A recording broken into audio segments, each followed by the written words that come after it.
Our channel physics classes Dipesh Kumar. आपका इस channel पे बहुत बहुत स्वागत है। हमने कल की वीडियो में सेंटेंस के बारे में पढ़ा था। सेंटेंस क्या होता है? A group of words which makes complete sense. ठीक है।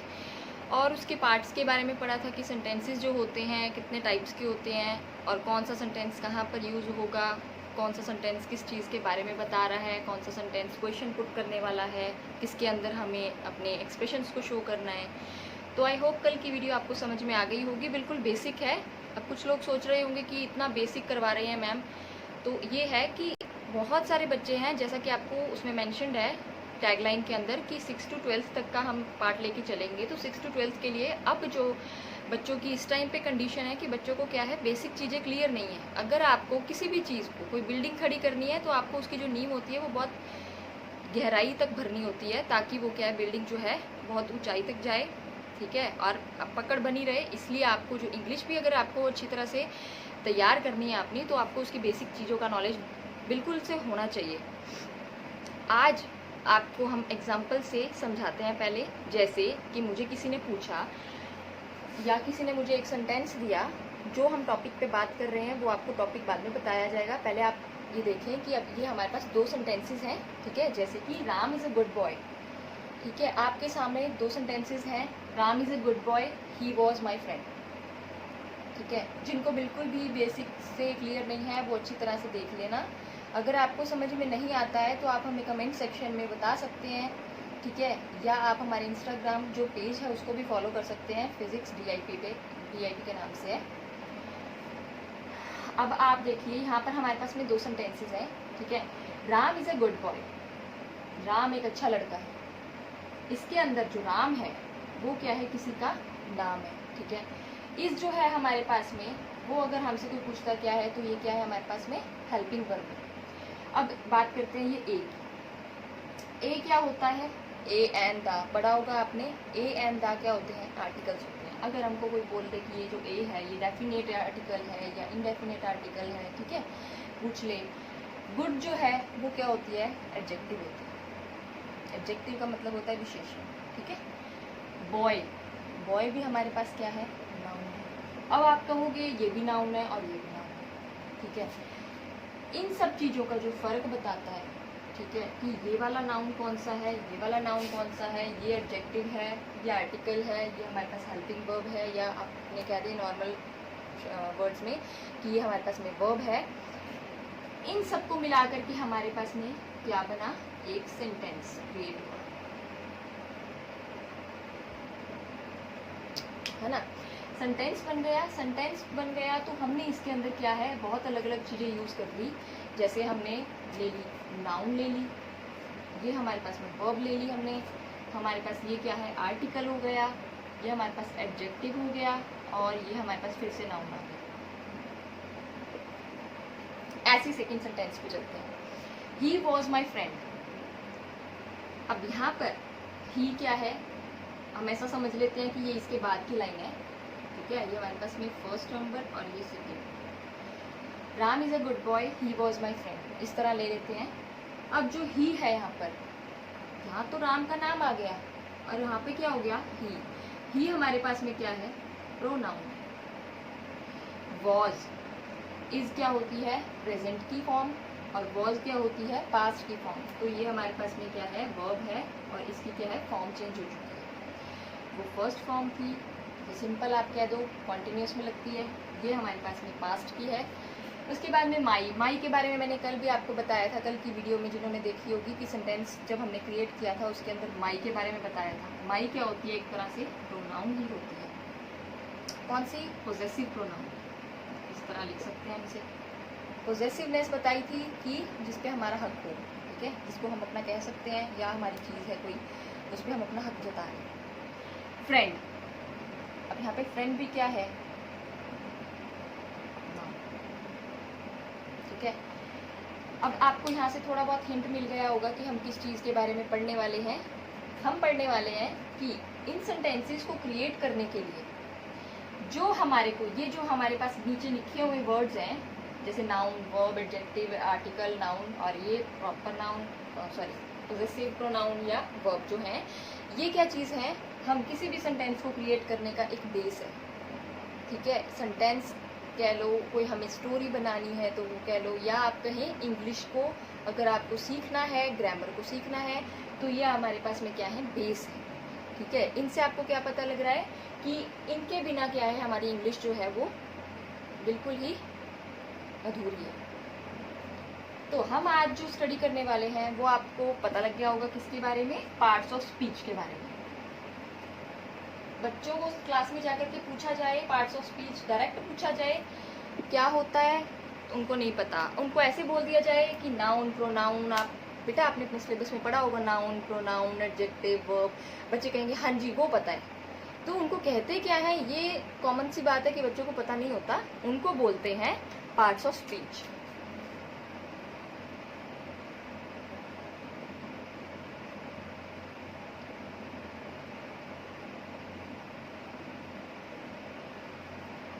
पार्ट्स ऑफ स्पीच क्या होता है, इसका अगर हम मतलब हिंदी में इसको ट्रांसलेट करें, इफ यू ट्रांसलेट, तो पार्ट्स का मतलब होता है अंग, ठीक है, या आप इसमें रूप भी कह सकते हैं। स्पीच क्या होती है, मैं अभी आपको पढ़ा रही हूँ, या आपको कोई भी टीचर पढ़ाता है, या कोई भी भाषण, कोई भी बात कहनी, स्पीच का मतलब बोलना, ठीक है। 4 चीज़ें होती हैं हमारे पास में किसी भी इंग्लिश को या किसी भी लैंग्वेज को सीखने की। कौन कौन सी होती हैं, इसके ऊपर काम करती हैं, L, S, R और W पे। देखिए इसके अंदर क्या होता है, L का मतलब क्या होता है, लिसनिंग,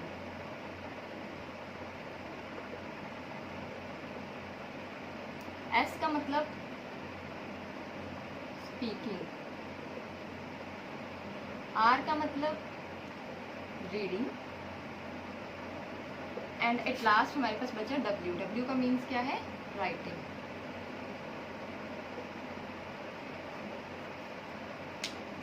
छोटा बच्चा होता है, जन्म लेता है, उसके बॉर्न मतलब बर्थ होने के बाद में वो जब जो चीज़ें अपनी लाइफ में धीरे धीरे सीखनी स्टार्ट करता है, जैसे सबसे पहले अपने परिवार में ही पैदा होकर के, और मतलब कहने का मतलब जो स्कूल है उसका फर्स्ट वो कौन सा है, उसकी फैमिली है।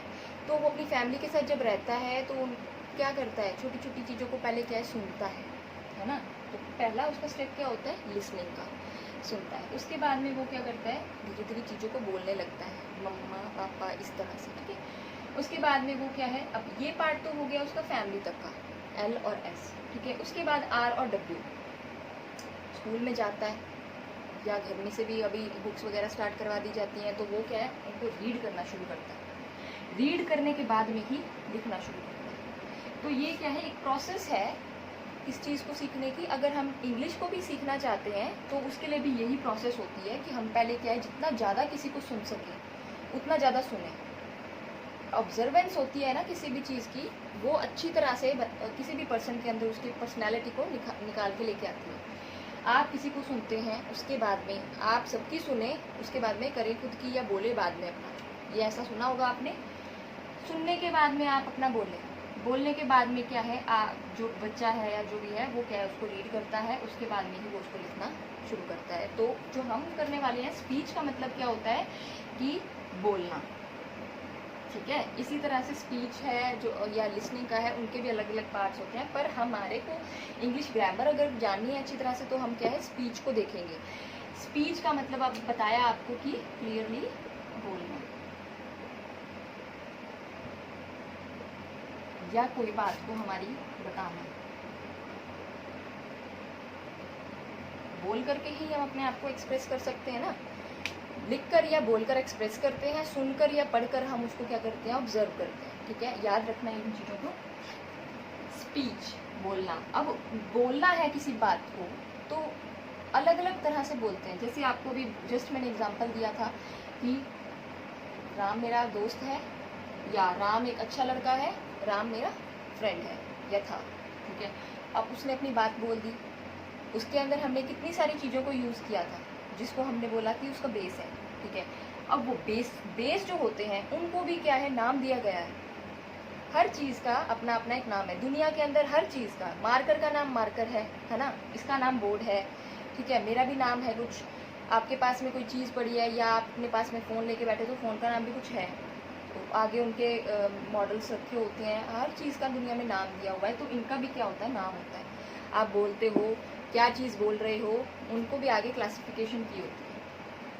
हाँ जी, तो हम बात कर रहे थे कि जो स्पीच होती है उसको आगे क्लासिफिकेशन दिया होता है, ठीक है, कि उसके जो पार्ट्स हैं वो कौन कौन से हैं। मेनली आप 8 पार्ट्स को पढ़ते हैं ग्रामर के अंदर। वैसे उसके अंदर अब आर्टिकल्स भी जुड़ गया है, एक पार्ट बन गया है, ठीक है, तो आर्टिकल्स भी उनके अंदर ही माना जाता है। आर्टिकल्स और जो डिटर्मिनर्स हैं वो दोनों का टॉपिक ही बिल्कुल अलग होता है, पर उनको पार्ट्स ऑफ स्पीच में नहीं लिया जाता, ठीक है। तो अब हम जो ये पार्ट्स ऑफ स्पीच पढ़ने वाले हैं इनके बारे में आप देखिए। ये आपने सभी ने नाम सुना है, सभी को पता है, लेकिन जब कंपटीशन के एग्ज़ाम्स आते हैं, ठीक है, कंपटीशन वाले एग्ज़ाम्स हों या कोई अदर स्कूल के अंदर एग्ज़ाम्स हों, तो वहाँ पर आपको बहुत सारे सेंटेंसेस आते हैं जिनके अंदर आप क्या हो जाते हैं, पजल हो जाते हैं, क्योंकि आपका बेस पक्का नहीं होता है, आपको चीज़ें पता नहीं होती हैं, और पता होती है तो आप उसके साथ में टच में नहीं होते, ठीक है। ये कहने को बहुत सिंपल सी टॉपिक्स हैं, बट ये आगे के आगे काम आपको बहुत ज़्यादा आते हैं। अब पहला देखें कि नाउन के बारे में सबको पता है, ठीक है, कि नाउन क्या होती है। छोटी क्लासेस में बताते हैं, name of a person, place, animal, thing, किसी भी व्यक्ति का, वस्तु का, किसी जगह का या किसी क्रिएचर का जो भी नाम है, हर चीज़ का नाम दिया होता है, ठीक है।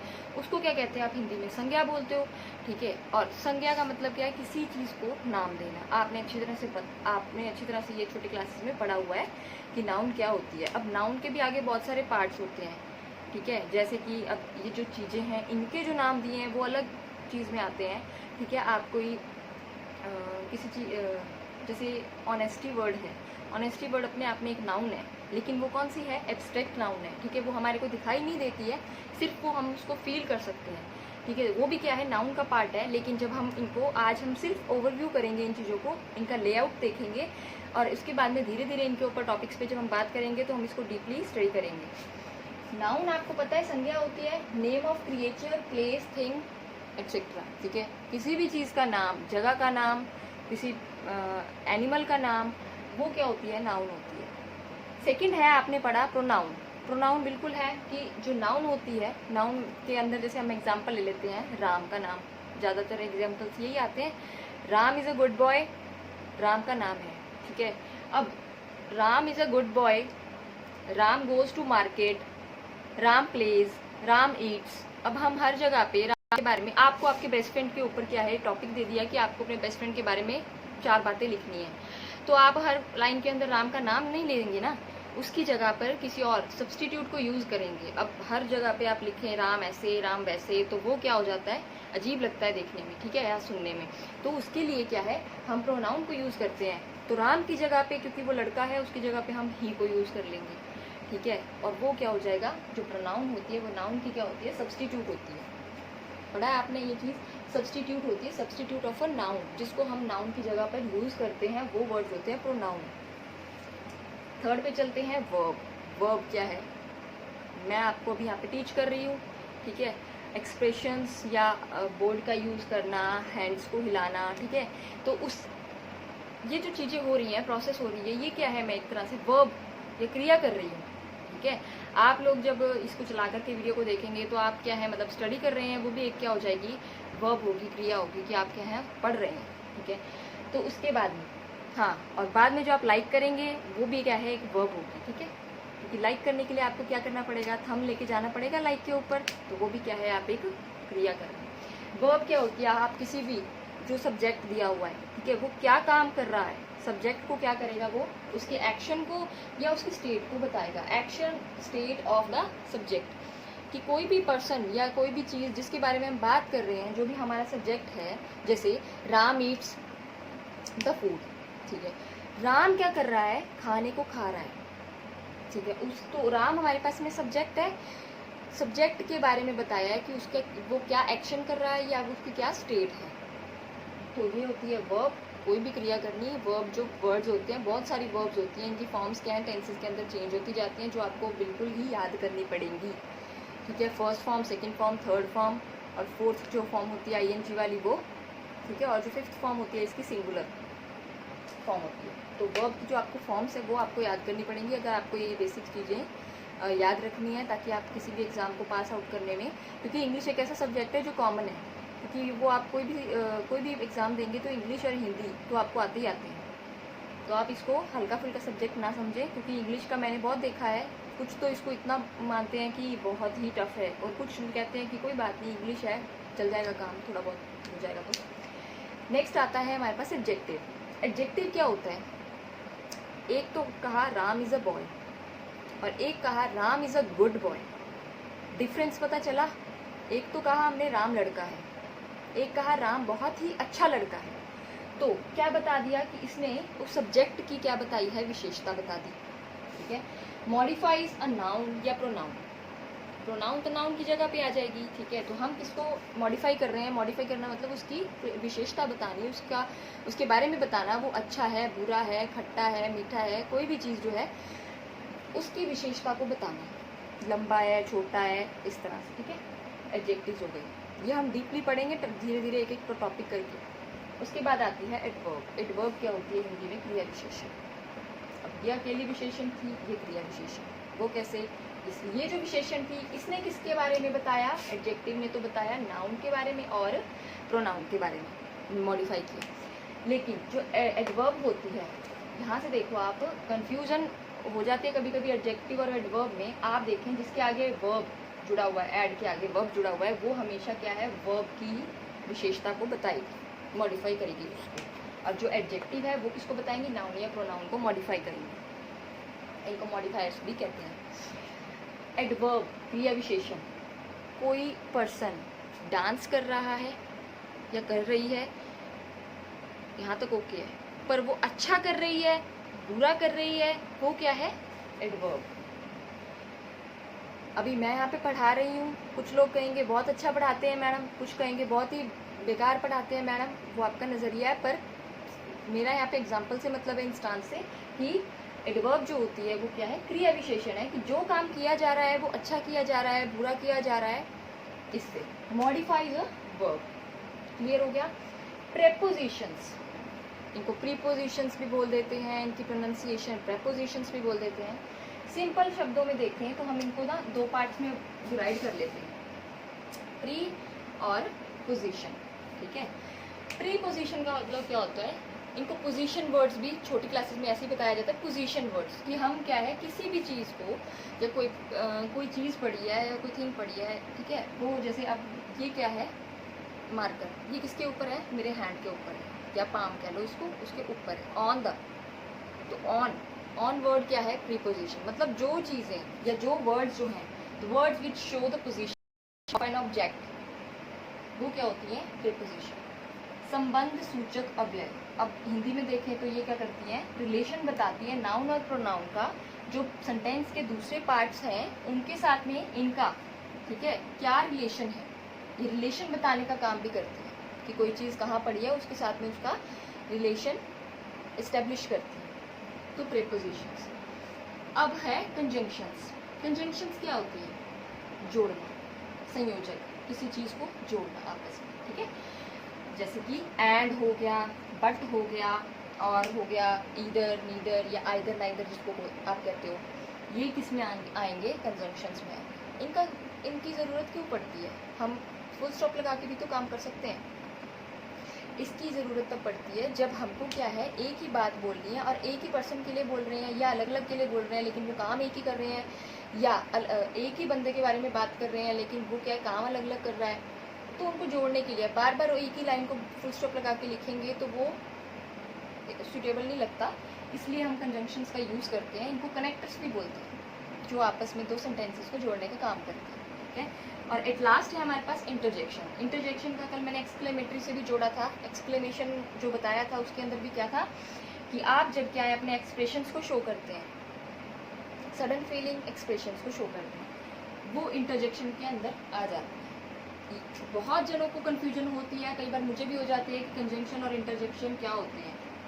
ठीक है, इंटरजेक्शन भी जोड़ते हैं लेकिन वो किस चीज़ से जोड़ते हैं? इनके अपने अलग वर्ड्स होते हैं, ओह, अल्लाह, हुर्रे, है ना, अलग अलग जॉय को शो करना, ग्रीफ को शो करना, ग्रीफ मतलब दुख को शो करना, अपने सरप्राइज को शो करना, ठीक है, ये सब किस में आ जाएंगे, इंटरजेक्शन। तो ये जो 8 आपको बताए हैं 1 2 3 4 5 6 7 और 8, ये मेन जो होते हैं ये पार्ट्स ऑफ स्पीच होते हैं। ये क्या है, हम कोई भी सेंटेंस जो लिखते हैं उनके अंदर इन सब का यूज कहीं ना कहीं पे होता है। ये जरूरी नहीं है कि सारे एक ही सेंटेंस में एक साथ आएंगे, सबका अलग अलग से रोल होता है, हर एक चीज़ का अपना रोल है, ठीक है, सब इकट्ठे नहीं लगेंगे और सब अलग, बिल्कुल ऐसे नहीं है कि एक ही चीज़ आएगी, सबका अपना अपना रोल है। और ये क्या है, स्पीच का मतलब आपको बताया था कि बोलना, आप कोई भी बात आप अपनी बोलते हैं, ठीक है, तो उनके अंदर इन सभी चीज़ों का यूज़ करते हैं। ये आपका बात को एक्सप्रेस करने का एक तरीका है, बेस है, जिससे आप अपनी बात को बोलते हैं, ठीक है। तो मेरे को होप है, आई होप कि आपको ये वीडियो अच्छी लगी होगी। अगर अच्छी लगी हो तो आप प्लीज़ लाइक कीजिएगा, हमारे चैनल को सब्सक्राइब कीजिएगा और ज़्यादा से ज़्यादा शेयर कीजिए अपने फ्रेंड सर्कल में, जिनको जो छोटे आपकी क्लासेस में ब्रदर सिस्टर हैं, ठीक है, अभी स्कूल्स नहीं लग रहे हैं, तो उनके लिए ये बहुत ही बेनिफिशियल है कि आपको घर पे बैठ के ऑनलाइन क्लासेस मिल रही हैं, आप उसका ज़रूर लाभ उठाएं, ठीक है। Thank you so much. आप अपने घर पे रहें, सेफ रहें, ठीक है, कोविड से बचे रहें बिल्कुल, और मास्क यूज़ करते रहिए, सैनिटाइज करते रहे अपने हैंड्स को। Bye bye.